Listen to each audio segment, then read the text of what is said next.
ನಾನು ಬೆಂಗಳೂರಿನಲ್ಲಿ ವಾಸಿಸುತ್ತಿದ್ದೇನೆ. ಈಗ ನಾನು ಹೇಳಲು ಹೊರಟಿರುವ ಕಥೆ ಲಾಕ್ಡೌನ್ ಸಮಯದಲ್ಲಿ ನಡೆದದ್ದು.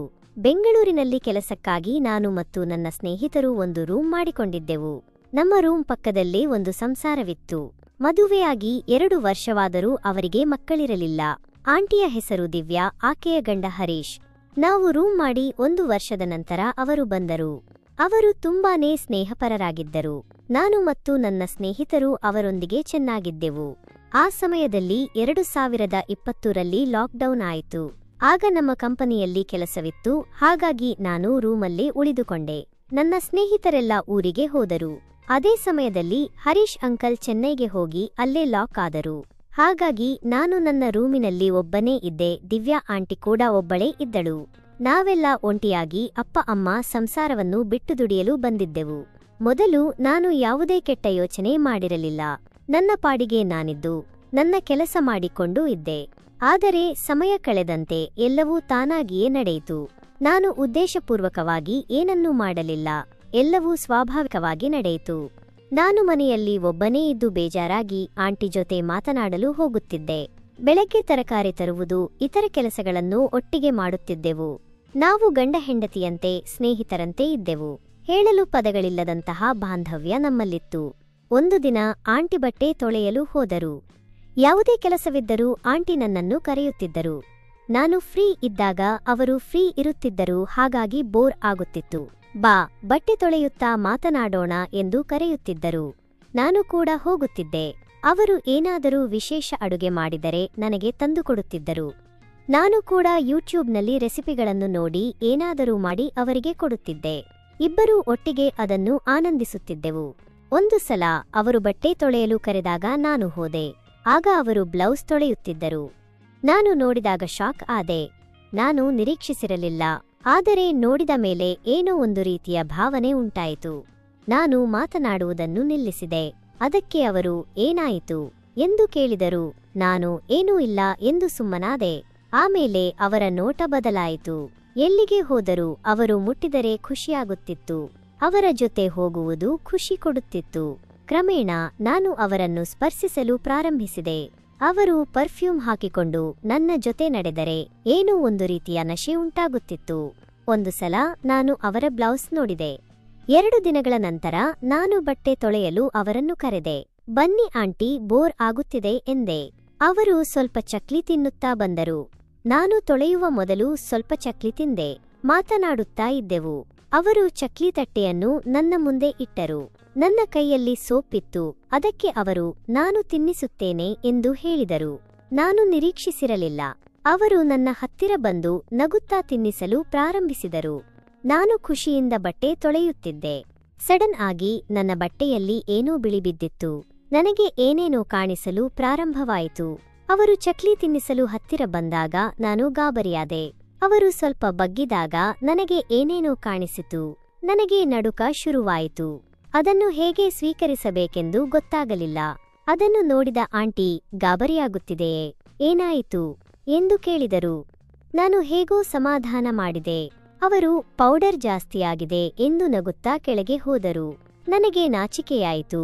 ಆದರೆ ನನ್ನ ಆಸೆಯನ್ನು ವ್ಯಕ್ತಪಡಿಸಿದ ಸಂತೋಷವೂ ಇತ್ತು. ಮರುದಿನ ನಾನು ಮಲಗಿದ್ದಾಗ ಆಂಟಿ ಬಂದು ಎಬ್ಬಿಸಿ, ಬಾ, ರೆಡಿಯಾಗು ಎಂದರು. ನಾನು ಎಲ್ಲಿಗೆ ಎಂದು ಕೇಳಿದೆ. ಅವರು ಬಾ, ಹೇಳುತ್ತೇನೆ ಎಂದರು. ನಾನು ಬೇಗ ರೆಡಿಯಾಗಿ ಹೋದೆ. ಅವರ ಮನೆಗೆ ಹೋದಾಗ ಅವರು, ಇವತ್ತು ನನ್ನ ಹುಟ್ಟುಹಬ್ಬ ಕಣೋ ಎಂದು ಹೇಳಿ ಸ್ವೀಟ್ ತಿನ್ನಿಸಿದರು. ನಾನು ಸೂಪರ್ ಆಗಿದೆ ಎಂದು ಹೇಳಿ ಶುಭಾಶಯ ಹೇಳಲು ಹೋದಾಗ ಅವರು ಕೈ ಚಾಚಿ ಸ್ವೀಟ್ ತಿನ್ನಿಸಿದರು. ಅವರು ನನ್ನ ಹತ್ತಿರ ಬಂದಾಗ ನನಗೆ ಕರೆಂಟ್ ಪಾಸ್ ಆದಂತೆ ಆಯಿತು. ಆ ಸಮಯದಲ್ಲಿ ಹೇಗೆ ಪ್ರತಿಕ್ರಿಯಿಸಬೇಕೆಂದು ಗೊತ್ತಾಗಲಿಲ್ಲ. ಅವರು ತುಂಬಾ ಮುಕ್ತವಾಗಿ ಮಾತನಾಡುತ್ತಿದ್ದರು. ಅವರು ಕೆಂಪು ಸೀರೆ ಹಾಕಿಕೊಂಡು ತುಂಬಾ ಸುಂದರವಾಗಿ ಕಾಣುತ್ತಿದ್ದರು. ಅವರ ಪರ್ಫ್ಯೂಮ್ ಮತ್ತು ಶಾಂಪೂ ಪರಿಮಳ ಮನಸ್ಸನ್ನು ಆಕರ್ಷಿಸುತ್ತಿತ್ತು. ಹ್ಯಾಪಿ ಬರ್ತ್ಡೇ ಆಂಟಿ ಎಂದೆ. ಅವರು ಥ್ಯಾಂಕ್ ಯು ಕಣೋ ಎಂದು ಹೇಳಿದರು. ಅಷ್ಟರಲ್ಲಿ ಅವರ ಗಂಡ ವಿಡಿಯೋ ಕಾಲ್ ಮಾಡಿದರು. ಅವರು ಮಾತನಾಡಿ ಬಂದರು. ಆಮೇಲೆ ನಾವು ಹತ್ತಿರದ ದೇವಸ್ಥಾನಕ್ಕೆ ಹೋದೆವು. ಕೈ ಮುಗಿದು ವಾಪಸ್ ಬಂದೆವು. ಆಂಟಿ, ಇವತ್ತು ತಿಂಡಿ ಊಟ ಇಲ್ಲೇ ಮಾಡೋಣ ಎಂದು ಹೇಳಿದರು. ನಾನು ಟಿವಿ ನೋಡುತ್ತಾ ಕುಳಿತಿದ್ದೆ. ಅವರು ಬಟ್ಟೆ ಬದಲಿಸಿ ಬಂದು ನನ್ನ ಪಕ್ಕ ಕುಳಿತರು. ನಾನು, ಆಂಟಿ ಬೇಗ ಬಟ್ಟೆ ಬದಲಾಯಿಸಿಕೊಂಡು ಬಂದ್ಬಿಟ್ರಾ ಎಂದು ಕೇಳಿದೆ. ಅವರು ನಗುತ್ತಾ ಹಾಕಿದ್ದೀನಿ ಅಲ್ವೇನೋ ಎಂದರು. ನಾನು ಸೀರೆ ಚೆನ್ನಾಗಿತ್ತು, ಯಾಕೆ ತೆಗೆದ್ರಿ ಎಂದು ಕೇಳಿದೆ. ಅವರು ಅದು ನಾನು ಮದುವೆಯಾದಾಗ ತಗೊಂಡಿದ್ದು ಕಣೋ, ಯಾಕೋ ಅವರ ನೆನಪಾಯಿತು ಎಂದರು. ನಾನು ಸುಮ್ಮನಾದೆ. ಅವರು ನಾನು ಒಬ್ಬಳೇ ಇದ್ದು ಇಷ್ಟು ವರ್ಷವಾದರೂ ಮಕ್ಕಳಿಲ್ಲ, ಇದ್ದಿದ್ದರೆ ಬೇಜಾರಾಗುತ್ತಿರಲಿಲ್ಲ ಎಂದರು. ನಾನು ಹೌದು ಆಂಟಿ, ಮಕ್ಕಳಿದ್ದರೆ ಟೈಮ್ ಪಾಸ್ ಆಗುತ್ತದೆ ಎಂದೆ. ನಿಮಗೆ ಯಾಕೆ ಇನ್ನೂ ಮಕ್ಕಳಾಗಿಲ್ಲ ಎಂದು ಕೇಳಬೇಕೆಂದೆನಿಸಿತು, ಆದರೆ ಸುಮ್ಮನಾದೆ.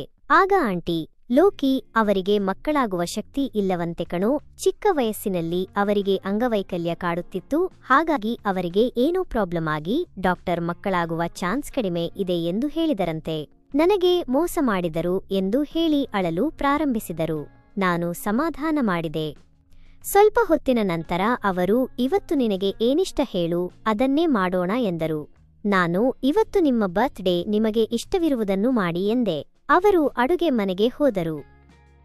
ನಾನು ಅವರು ಬೆಳಿಗ್ಗೆ ಹಾಕಿದ್ದ ಸೀರೆ ಮತ್ತು ಅವರ ಪರಿಮಳ ನೆನೆಸಿಕೊಂಡು ನಿಂತಿದ್ದೆ. ಆಗ ಆಂಟಿ, ಬಾರೋ, ಏನೂ ಆಗಲ್ಲ ಎಂದು ಕರೆದರು. ನನ್ನ ತಲೆಯಲ್ಲಿ ಕೆಟ್ಟ ಯೋಚನೆಗಳು ತುಂಬಿದ್ದವು. ಆ ಸಮಯದಲ್ಲಿ ಯಾರಾದರೂ ಸಾಥ್ ಕೊಟ್ಟರೆ ಏನಾದರೂ ನಡೆಯುವ ಸಾಧ್ಯತೆ ಇತ್ತು. ನಾನು ಟಿವಿ ಆಫ್ ಮಾಡಿ ಹೋದೆ. ಅವರು ಒಬ್ಬಟ್ಟು ಮಾಡಲು ತಯಾರಿ ನಡೆಸುತ್ತಿದ್ದರು. ಕಾಳು ಬೇಯಿಸಿ ಮಿಕ್ಸಿಗೆ ಹಾಕಲು ಹೇಳಿದರು. ನಾನು ಹಾಕಿದೆ. ಆಗ ಕಾಳು ಮೇಲೆ ಬಂತು. ಆಂಟಿ, ಸಾರಿ, ಟೈಟಾಗಿ ಹಿಡಿದುಕೊಳ್ಳಬೇಕಿತ್ತು ಎಂದು ಹೇಳಿದರು. ನಾನು ಪರವಾಗಿಲ್ಲ ಎಂದೆ. ಅವರು ಅದು ಅಂಟುತ್ತದೆ ಎಂದು ತಿರುಗಿಸಿದರು. ಹೀಗೆ ಪ್ರಾರಂಭವಾಯಿತು. ನಾನು ಮೇಲ್ಗಡೆ ಗಲೀಜಾಗಿದೆ ಎಂದು ಹೇಳಿ ವೈಟ್ ಬನಿಯನ್ ಹಾಕಿಕೊಂಡೆ. ಒಬ್ಬಟ್ಟು ರೆಡಿಯಾದ ಮೇಲೆ ತಿಂದೆವು. ಅವತ್ತು ಅವರ ಬರ್ತ್ಡೇ ಆಗಿದ್ದರಿಂದ ಸಿಹಿ ಮಾಡಬೇಕಿತ್ತು. ಅವರನ್ನು ಹೊರಗಡೆ ಕರೆದುಕೊಂಡು ಹೋಗಬೇಕೆಂದೆನಿಸಿತು, ಆದರೆ ನಾನು ನಿರುದ್ಯೋಗಿ, ನನ್ನಲ್ಲಿ ದುಡ್ಡಿರಲಿಲ್ಲ. ರಾತ್ರಿ ಕೂಡ ಬರಲು ಹೇಳಿದರು. ರೂಮಿಗೆ ಬಂದು ಸೀರಿಯಲ್ ನೋಡುತ್ತಾ ಮಲಗಿಬಿಟ್ಟೆ. ರಾತ್ರಿ 8:15ಕ್ಕೆ ಆಂಟಿ ಕಾಲ್ ಮಾಡಿ ಬರಲು ಹೇಳಿದರು. ಅವರ ಮನೆಗೆ ಹೋದಾಗ ಚಿಕನ್ ಬಿರಿಯಾನಿ ಮತ್ತು ಫ್ರೈ ತರಿಸಿದ್ದರು. ಮಾತನಾಡುತ್ತಾ ಊಟ ಮಾಡಿ ಬಂದೆ. ಮರುದಿನ ಮಧ್ಯಾಹ್ನ ಕಾಲ್ ಮಾಡಿ ಬಟ್ಟೆ ತೊಳೆಯಲು ಬರಲು ಹೇಳಿದರು. ನಾನು ಏನೋ ವಿಶೇಷ ಇರಬಹುದು ಎಂದುಕೊಂಡು ಹೋದೆ. ಅಲ್ಲಿ ಬಟ್ಟೆ ತೊಳೆಯುತ್ತಿದ್ದೆ. ಇದ್ದಕ್ಕಿದ್ದಂತೆ ಆಂಟಿ, ಏನು ಎಂದು ಕೇಳಿದರು. ನಾನು ಮಾತನಾಡುವುದನ್ನು ಬಿಟ್ಟು ಕಣ್ಣಿನಿಂದಲೇ ತೋರಿಸಿದೆ. ಅವತ್ತು ನಾನು ಸಿಕ್ಕಿಬಿದ್ದಿದ್ದೆ, ಇವತ್ತು ಅವರು ಸಿಕ್ಕಿಬಿದ್ದರು. ಆ ಕಡೆ ನೋಡಿದಾಗ ಅವರಿಗೆ ಅರ್ಥವಾಗಿ ನಕ್ಕರು. ಏನೂ ಮಾತನಾಡಲಿಲ್ಲ. ಯಾಕೆ ಈ ಬಟ್ಟೆ ತಗೊಂಡೆ ಎಂದು ಕೇಳಿದೆ. ನಾನು ಅವರ ಫೋಟೋ ತೆಗೆದೆ, ವಿಡಿಯೋ ಮಾಡಿದೆ. ಅವರು ಏನು ಎಂದು ಕೇಳಿದರು. ನಾನು ಏನೂ ಇಲ್ಲ ಎಂದು ಸುಮ್ಮನಾದೆ. ಅವರು ನಕ್ಕು ಸುಮ್ಮನಾದರು. ಆಮೇಲೆ ಮಾತನಾಡುತ್ತಾ, ಆಂಟಿ, ಇದು ಹೇಗೆ ಗೊತ್ತು ಎಂದು ಕೇಳಿದೆ. ನಮ್ಮ ಯಜಮಾನರ ಬಟ್ಟೆಗಳನ್ನೆಲ್ಲ 20 ವರ್ಷದಿಂದ ನಾನೇ ತೊಳೆಯುತ್ತಿದ್ದೇನೆ, ಹಾಗಾಗಿ ಗೊತ್ತಾಗುತ್ತದೆ ಎಂದು ಹೇಳಿದರು. ಓಹೋ, ಹೌದಾ ಎಂದು ಹೇಳಿ ಮನೆಗೆ ಹೋದೆ. ಮನೆಗೆ ಹೋಗಿ ಅವರನ್ನು ನೆನೆಸಿಕೊಂಡು ತೃಪ್ತಿಪಟ್ಟುಕೊಂಡು ನೆಮ್ಮದಿಯಿಂದ ಮಲಗಿದೆ. ಮರುದಿನ ಬೆಳಗ್ಗೆ 7 ಗಂಟೆಗೆ ಎಬ್ಬಿಸಿ ದೇವಸ್ಥಾನಕ್ಕೆ ಕರೆದುಕೊಂಡು ಹೋದರು. ಶನಿವಾರವಾಗಿದ್ದರಿಂದ ದೇವರ ಮೇಲಿದ್ದ ಕುಂಕುಮ ತಂದು ಇಡಲು ಬಂದರು. ನಾನು ಬೇಡ ಎಂದೆ.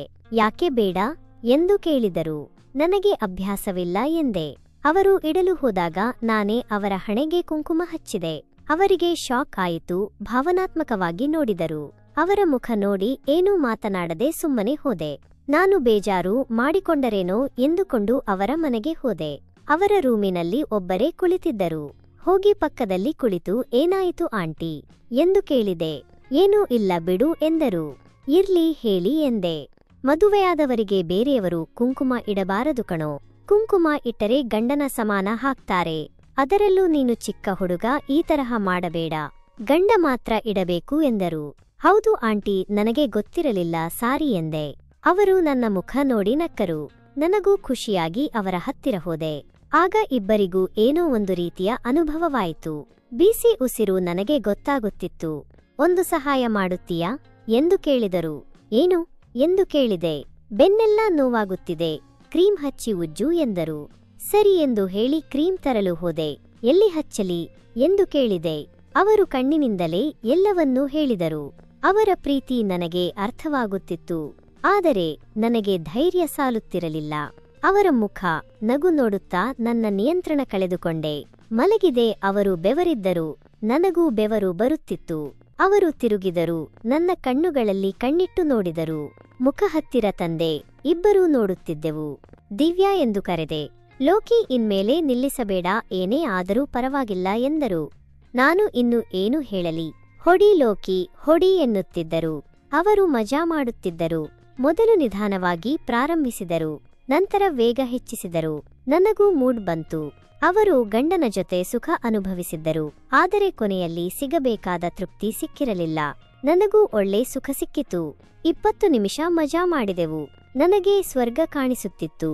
ಎಲ್ಲಿ ಬಿಡಲಿ ಎಂದು ಕೇಳಿದೆ. ಅಲ್ಲೇ ಬಿಡು ಲೋಕಿ, ನಾನು ಇದನ್ನು ಯಾವತ್ತೂ ಅನುಭವಿಸಿಲ್ಲ ಎಂದರು. ಹಾಗೆಯೇ ಮಲಗಿದೆ. ಮುಂದಿನ ಭಾಗದಲ್ಲಿ ಮರುದಿನ ಹೇಗೆಲ್ಲಾ ಮಾಡಿದೆವು, ನಮ್ಮ ಸಂಬಂಧ ಎಲ್ಲಿಯವರೆಗೆ ಮುಂದುವರೆಯಿತು ಎಂಬುದನ್ನು ಹೇಳುತ್ತೇನೆ. ನಮ್ಮ ಚಾನೆಲ್ಗೆ ಸಬ್ಸ್ಕ್ರೈಬ್ ಆಗಿ ಸಪೋರ್ಟ್ ಮಾಡಿ.